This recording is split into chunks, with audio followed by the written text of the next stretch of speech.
सभी का स्वागत है हमारे चैनल में फेयर इज बैक। तो चलिए चलते हैं आज की कहानी की ओर।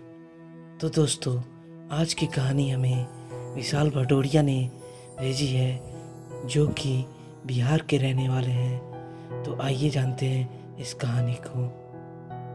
वह होटल सुनसान जगह पर पड़ता था। उसमें शायद ही कोई रहना पसंद करता था। यह उस दिन की बात है जब हम सभी अपने घर वापस जा रहे थे। हम में से कोई भी यह नहीं जानता था कि हमारे साथ क्या हो सकता है। तभी हमारी कार अचानक बंद पड़ गई। बहुत कोशिश करने के बाद भी वह स्टार्ट नहीं हो रही थी। हमें ऐसा लग रहा था कि कार में कोई खराबी आ गई है। रात के समय में तो कोई कार ठीक करने वाला नहीं मिलने वाला था। तभी हमारी नज़र एक होटल पड़ गई। वह होटल दिखने में भी बहुत अजीब लग रहा था, क्योंकि हमें यकीन नहीं हो रहा था कि वह सुनसान जगह पर कोई होटल भी हो सकता है। होटल को देखने पर ऐसा लगता है कि यह काफ़ी साल पुराना होटल है। मेरा दोस्त कहने लगा कि हमें वहाँ पर चलकर मदद मांगनी चाहिए। हो सकता है वहाँ पर कोई कार को ठीक करने वाला मिल जाए और हम यहाँ से आसानी से निकल सकें। यही सोचकर हम सभी उस होटल में गए और मदद के लिए किसी को ढूंढने लगे, लेकिन हमें कोई भी कार को ठीक करने वाला नहीं मिल रहा था। तभी वेटर आया और कहा कि अगर तुम्हें कोई कमरा चाहिए तो मैं तुम्हारी मदद कर सकता हूँ। रात के समय में आप कहाँ जाएंगे? आपकी कार भी ख़राब हो चुकी है। उसकी बातें सही लग रही थी, क्योंकि रात के समय में हमें मदद मिलना बहुत ही मुश्किल लग रहा था। इसीलिए सभी ने सोचा कि हमें रात को यहीं पर ठहर जाना चाहिए और सुबह होते ही जब भी कोई मदद मिलेगी हम यहाँ से निकल जाएंगे। यही सोचकर हम सभी वहाँ पर रुक गए थे, लेकिन हमें कोई भी वहाँ पर रहने वाला आदमी नहीं दिख रहा था।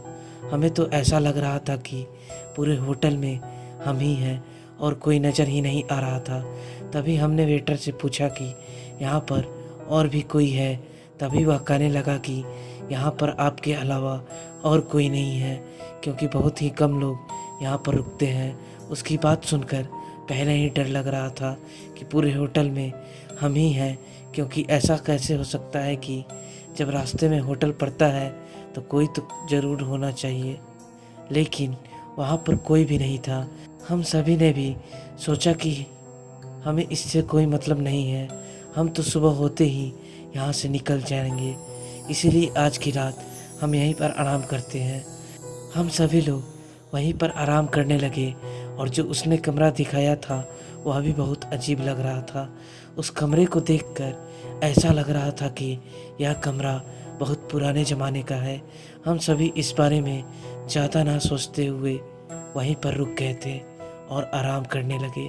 जब सुबह हुई तो हमने वह देखा जो कभी भी हम नहीं देख सकते थे।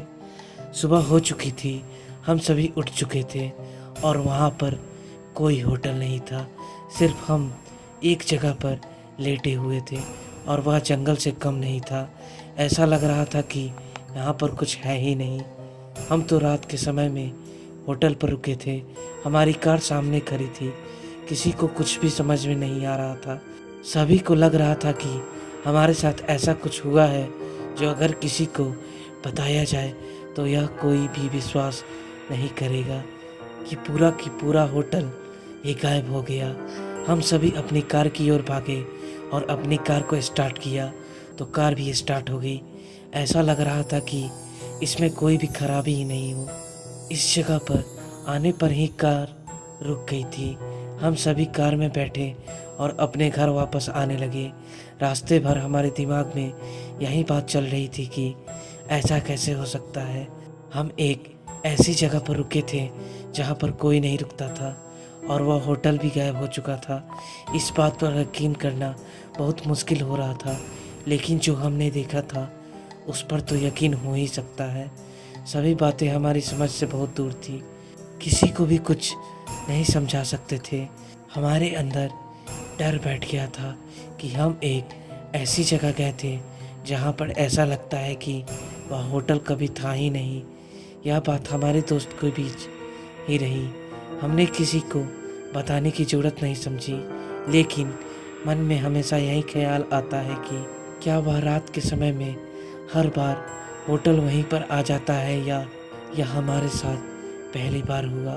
तो दोस्तों, यह थी विशाल भदौरिया की भेजी हुई एक सच्ची घटना। अब हम मिलते हैं अपनी एक अगली सच्ची घटना के साथ। धन्यवाद।